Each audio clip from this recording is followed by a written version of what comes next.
नौशर फ़िरोज़ जी तारीख़ में पहिरियों भेरो मादे जी बीमारियुनि जा मसइला हल करण लाइ माइदा मेडिकल सेंटर नौशर फ़िरोज़ में एडवास्कोपी ऐं कोलोनोस्कोपी जो इफ़्तिताह कयो वियो। इफ़्तिताह साहिती परगणी जे मशहूर समाजी ख़िदमतगार सर्जन डॉक्टर मोहम्मद परियल तगर कयो, जॾहिं त मुख़्तलिफ़ बीमारियुनि जा माहिर doctor Shakir Hussain Kirio, surgeon doctor Sarang Tagar, doctor Aswad Korejo, doctor Zafarullah Phul, doctor Ali Bakhsh Rajpari ॿिया मौजूद हुआ। उन मौक़े ते सीनियर सर्जन डॉक्टर परियल तगर चयो त एडवास्कोपी ऐं कोलोनोस्कोपी जहिड़ी सहूलत सिर्फ़ु वॾनि शहरनि में माण्हुनि खे हासिलु आहे। बाक़ी सिंध जे ॿेराड़ीअ में अहिड़ियूं सहूलतूं न आहिनि, जंहिं करे ग़रीब मरीज़नि खे परेशान थियणो पवे थो।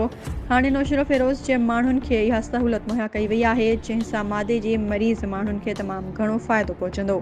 रिपोर्ट मंज़ूर मलिक, ब्यूरो चीफ, नौशर फ़िरोज़।